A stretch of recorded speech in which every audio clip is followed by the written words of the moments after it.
I keep seeing things I don't like, I keep trying to fix them, and you know, theoretically, you could.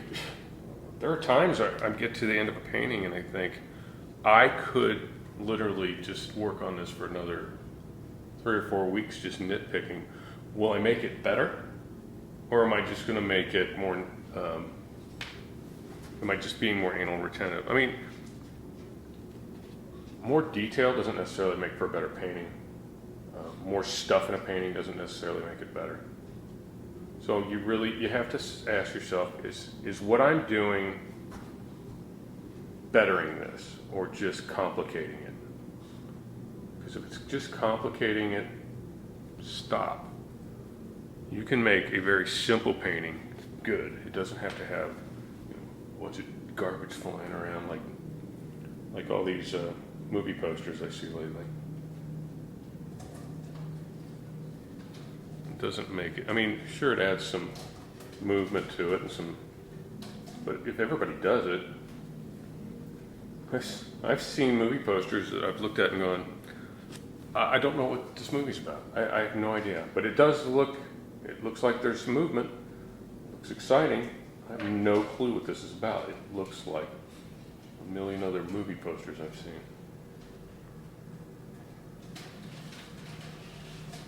So these brushes.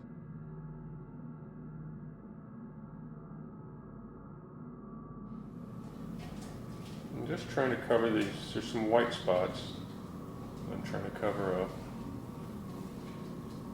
And doing a little dry brush to kind of bring up these.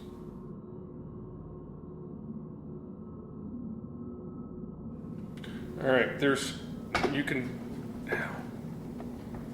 when you have a surface, and this can be, say the surface of this sculpture.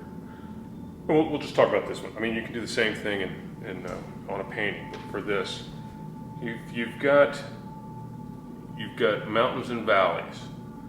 When you put a wash on, when it's really watered down, it drops down into the valleys, inside the cracks. Now, when you dry brush, you just lightly go over the top of the textures, and it does just the opposite. It hits the high spots, and it accentuates the physical textures that you're working with. And I'll do this sometimes with actual paintings. Like I'll put a texture down. If I'm doing a rock, I'll take my gesso and I'll do the exact same thing I just did with that spun, or with a palette knife. And you get interesting, organic textures that you wouldn't necessarily have planned out. They're like, I hate to say happy accidents, but that's what it is. But they're controlled happy accidents. They're not. I'm not trying to be sloppy about it. I'm just trying to have some things happen that look random. So I'm purposefully trying to paint things randomly, which doesn't even make sense. It's like, when you're trying not to, when you're doing something over and over again, you're trying not to do a pattern. I don't want this to be a pattern, and it's very difficult because it goes completely against the way your brain works.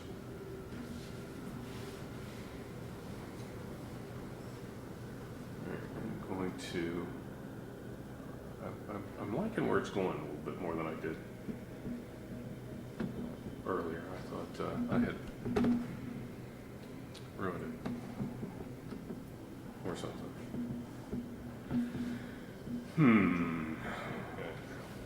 So I've mixed up my sort of a medium green, dipping my sponge in here, and I'm going to just start touching it here and there.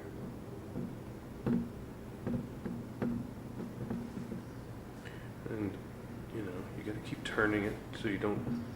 And if you see that you're starting a pattern, then you gotta do something different, move it a different way.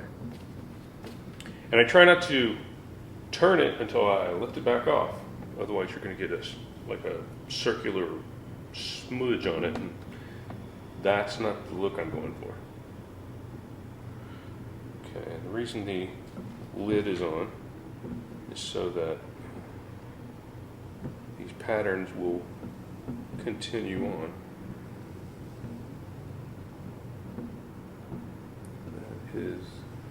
That's going to look much better once I get it all on here. I'm going to also do this with the lighter colors too. Actually, I do like this a lot better. I did not add any of the retarder to it. The retarder to me, this is the first time I've actually used it, and so I used it. I didn't see a whole lot of use for it. It does keep the palette wet longer, but I can do that by just squirting water on it. But once you get paint on the sculpture, it doesn't really, it still dries at a relatively quick rate, so I'm trying to plan for that.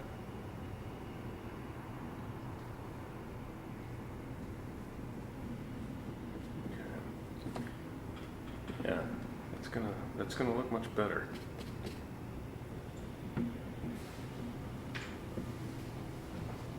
It's gonna have that look like you pull a fish out of a pond or a creek, and it's got speckles on it.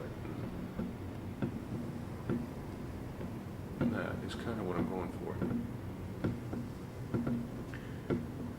And I use this technique a lot. Just when I'm painting, just to get, I've done this on skin tone.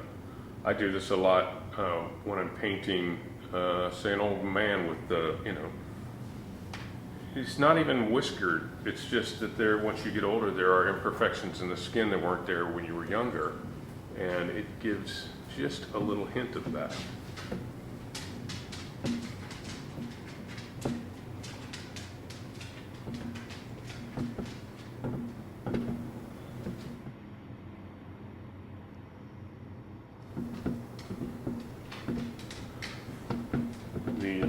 Clickety-clack noise that you hear is my Labrador walking around on the wood floor.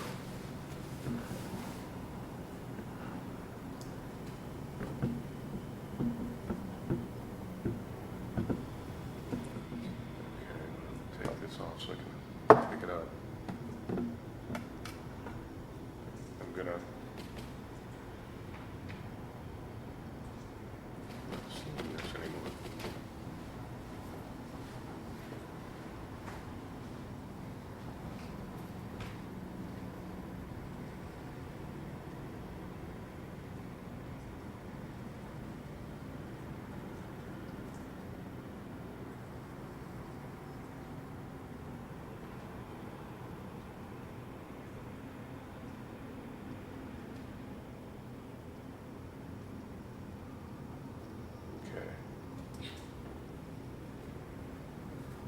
Doesn't exactly fit in there.